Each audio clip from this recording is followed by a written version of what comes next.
उनका अपमान नहीं किया जा सकता है। दरोगा जी सस्पेंड हो गए, सिपाही जी सस्पेंड हो गए, लेकिन स्टोनो साहब को तो ट्रांसफर हो गया। आप तो स्टोनो कार्रवाई की मांग कर रहे थे, स्टोनो एफआईआर वापसी की मांग कर रहे थे उमापति जी। स्टोनो के खिलाफ मुकदमा पंजीकृत हुआ है। एसडीएम साहब की शादी कल थी।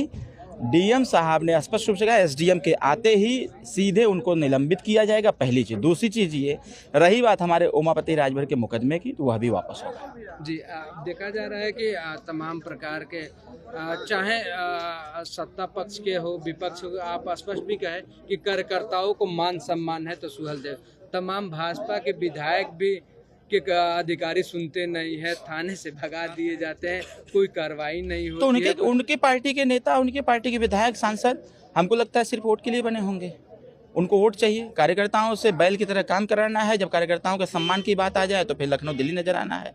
सुहेलदेव भारतीय समाज पार्टी इसलिए सभी पार्टियों से अलग है कि हम दुनिया के किसी कोने में रहते हैं, कार्यकर्ता के सम्मान की बात आती है तो पूरी ताकत लगा देते हैं उसके सम्मान को बचाने के लिए। रमजान के महीने में देखा जा रहा है कि सरकार स्पष्ट की है कि यूपी बोर्ड का परीक्षा चल रहा है, अब लाउड स्पीकर से अजान नहीं होगा, जो मुसलमान वर्ग एग्जाम में डिस्टर्बेंस होगा क्योंकि तमाम स्कूल्स जो हैं वो मस्जिद के किनारे हैं, तो कहीं यहाँ हैं, तो स्वाभाविक तौर पर डिस्टर्बेंस होगा, कंसंट्रेशन बच्चों का गड़बड़ाएगा। इसलिए एग्ज़ाम सफलतापूर्वक हो, वो एग्ज़ाम अच्छे से दे सकें, तो सरकार का फरमान भी अच्छा है। आप अच्छे क्रिकेटर भी है, सुनने में आता है क्रिकेट भी खेलते हैं। मोहम्मद शमी जी का खेल को लेकर तमाम मौलवियों का बयान आया है कि इस रमज़ान के महीने में वो रोज़ा इफ्तार नहीं करते हैं, पानी पी रहे हैं, तो क्या कहना चाहेंगे उस मौलवियों? देश इम्पॉर्टेंट है, देश इम्पॉर्टेंट है, देश का सम्मान इम्पॉर्टेंट है।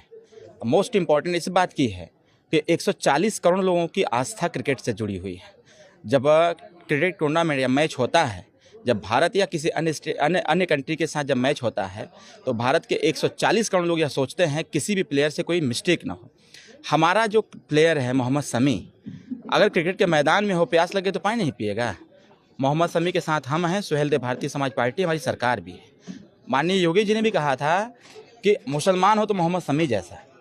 ईश्वर ने नहीं कहा है, उनके अल्लाह ने नहीं कहा था कि जब तुम्हें पानी पीने मतलब तुम्हें प्यास लगी हो तो पानी मत पीना, भले तड़पड़ा के मर जाना। तो भाई वो देश के लिए खेल रहा था और देश के लिए खेला और खेल करके उस खेल को जीता भी गया। इससे बड़ा सम्मान क्या हो सकता है? ये इन लोगों को, मौलवी लोगों को बात करनी चाहिए अपने कम्युनिटी की शिक्षा की, उनके रोजगार की, उनके नौकरियों की बात करनी चाहिए। इस देश में अमन चैन से रहे, इस पे बात करें। इस पे कोई मौलवी नहीं बोलता है, इस पे किसी प्रकार कोई लीडरशिप जो मुस्लिम लीडरशिप है वो नहीं बोलता है। मेरे हिसाब से उनको इस पे बात करनी चाहिए।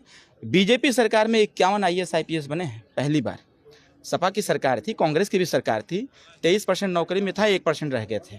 लेकिन अब धीरे धीरे इसको इजाफा किया जा रहा है। इससे ध्यान भटकाने के लिए इस प्रकार के अनर्गल बयान लोग देने का काम करते हैं।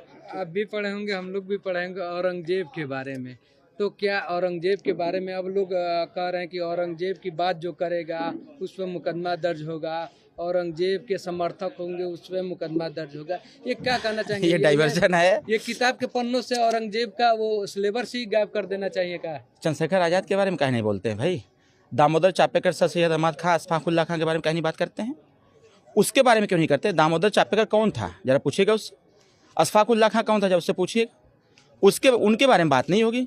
बात होगी ऐसे लोगों के बारे में जिससे विवाद खड़ा हो जाए। अरे भाई, आज के समय, आज के युवाओं को, आज के बच्चों को फोटो लगा के बता दीजिएगा, लगा दीजिएगा दामोदर चापेकर का, सर सैयद अहमद खां का, अशफाक उल्लाह खां